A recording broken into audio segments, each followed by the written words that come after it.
اب دیکھیے جو شکوہ کیا اللہ نے، کیا اس جیسی نعمت سے تم مداہنت کر رہے ہو، بے اعتنائی کر رہے ہو، اسے پڑھتے نہیں ہو، اسے سمجھتے نہیں ہو، اس پر عمل نہیں کرتے، اسے اپنا امام نہیں بناتے؟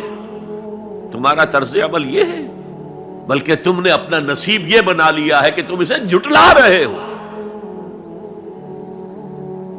غور کیجئے، جھٹلانا جو ہے دو طرح کا ہے۔ ایک ہے زبان سے کہنا کہ یہ نہیں ہے، کوئی اللہ کا کلام نہیں ہے، یہ قرآن وغیرہ جھوٹ، سب اساطیر الاولین ہیں، یہ محمد نے گھڑ لیا ہے وغیرہ وغیرہ، جھٹلانا ہو گیا۔ ایک جھٹلانا ہے عمل سے جھٹلانا، مان تو لیا اللہ کا کلام ہے لیکن اس کی حرام کردہ شے کو اپنے لیے حلال کیا ہوا ہے۔ حدیث نبوی ہے، ما آمن بالقرآن من استحل محارمہ، اس شخص کا قرآن پر کوئی ایمان نہیں ہے جو اس کی حرام کردہ چیز کو اپنے لیے حلال ٹھہرا لے۔ اس اعتبار سے غور کیجئے، اور اس کی مثال بھی دی ہوئی ہے سورہ جمعہ میں، مثل الذین حملوا التوراۃ ثم لم يحملوها كمثل الحمار يحمل اسفارا بئس مثل القوم الذین کذبوا بآیات اللہ واللہ لا يهدی القوم الظالمین۔ مثال ان لوگوں کی جو حامل تورات بنائے گئے تھے اور پھر انہوں نے اس کی ذمہ داری کو ادا نہیں کیا، اسے قائم نہیں کیا، اس کے احکام پر عمل نہیں کیا۔ جیسے فرمایا ہے سورہ اعراف میں، قل یا اہل الکتاب، کہہ دیجئے اے نبی صلی اللہ علیہ وسلم، اے کتاب والو، لستم علی شیء حتی تقیموا التوراۃ والانجیل وما انزل الیکم من ربکم، تمہاری کوئی حیثیت ہماری نگاہ میں نہیں ہے، تمہارا منہ نہیں ہے کہ ہم سے دعا کرو جب تک کہ تم تورات اور انجیل کو اور جو کچھ نازل کیا گیا تمہاری طرف اسے قائم نہیں کرتے۔ آج اللہ ہماری دعائیں نہیں سنتا،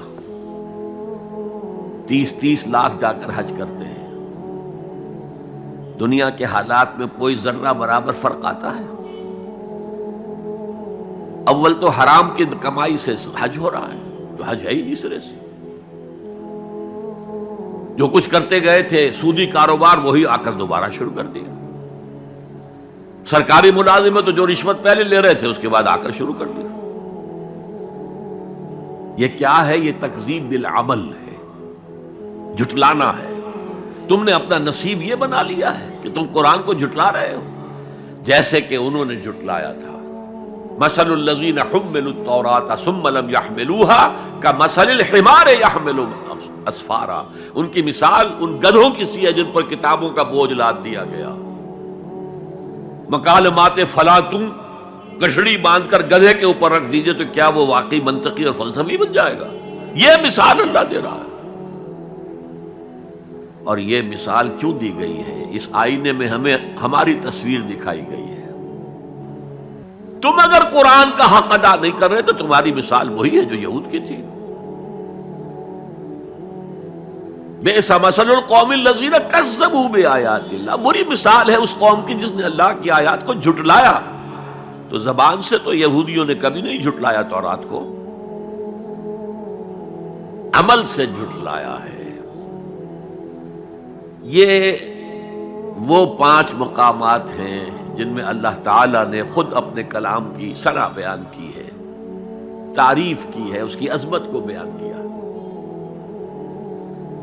اب میں آپ کے سامنے ایک حدیث رکھنا چاہتا ہوں، حضور نے کیا فرمایا۔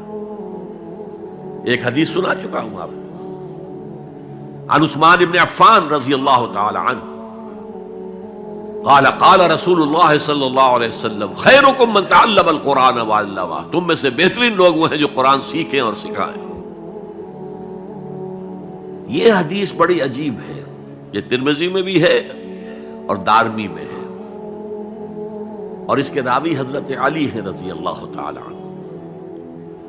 عن علی رضی اللہ عنہ قال، حضرت علی فرماتے ہیں انی سمعت رسول اللہ صلی اللہ علیہ وسلم یقول، میں نے سنا اللہ کے رسول صلی اللہ علیہ وسلم کو یہ کہتے ہوئے، انہا ستکون فتنۃ، ان قریب ایک بہت بڑا فتنہ رونما ہوگا۔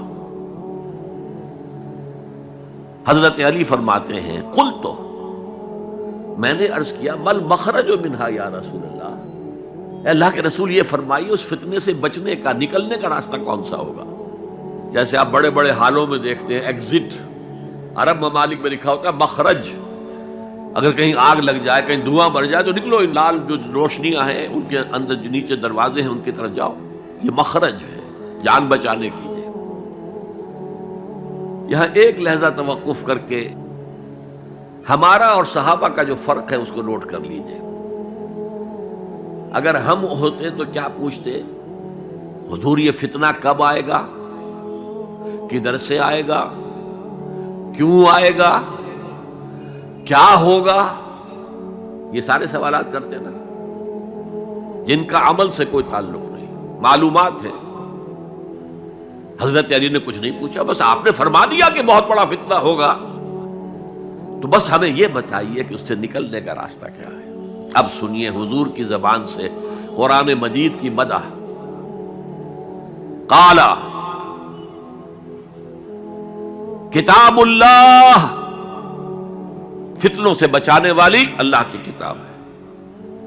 فیہ نبأ ما قبلکم، اس میں تم سے پہلے جو تھے ان کی بھی خبریں ہیں، قوم نوح اور قوم عاد اور قوم سمود اور قوم مدین اور آل فرعون اور سدوم اور عمورہ کی بستیوں کے حالات ہیں کہ نہیں؟ وَخَبَرُ مَا بَعْدَكُمْ، اس میں تمہارے بعد جو آنے والے حالات ہیں وہ بھی درج ہیں، ذرا کھدائی کر کے نکالنا پڑتا ہے ورنہ حالات موجود ہیں۔ ایک اوپر کی چیز ہے، سامنے کی چیز ہے، ایک ذرا اندر سے کھدائی کر کے، لیکن یہ کہ حضور فرما رہے ہیں خبرو ما بعدکم وحکم ما بینکم، اور جو بھی اختلافات تمہارے درمیان ہوں گے ان کا فیصلہ بھی اس کتاب میں موجود ہے۔ کاش کہ ہم اپنے مذہبی اختلافات کو رفع کرنے کے لیے قرآن کی طرف رجوع کریں، جو حبل اللہ ہے، واعتصموا بحبل اللہ جميعا ولا تفرقوا۔ تو فرمایا کتاب اللہ فیہ نبأ ما قبلکم وخبر ما بعدکم وحکم ما بینکم، هو الفصل لیس بالحزل، وہ فیصلہ کن کلام ہے، ایسے ہی یابہ گوئی نہیں ہے، یہ قرآن کی آیات ہے۔ انہ لقول فصل وما هو بالحزل، سورہ طارق کے اندر آیا، طارق میں هو الفصل لیس بالحزل من ترکہ من جبار قسمہ اللہ، اگر کوئی جبار شخص اپنی سرکشی میں اس قرآن کو ترک کر دے گا اللہ اسے پیس کر رکھ دے گا۔ وَمَنِ ابْتَغَى الْهُدَى فِي غَيْرِهِ أَضَلَّهُ اللَّهُ، اور جو کوئی ہدایت حاصل کرنا چاہے گا قرآن کے سوا کسی اور چیز سے، اللہ اسے لازماً گمراہ کرے گا۔ کتاب ہدایت تو یہ ہے۔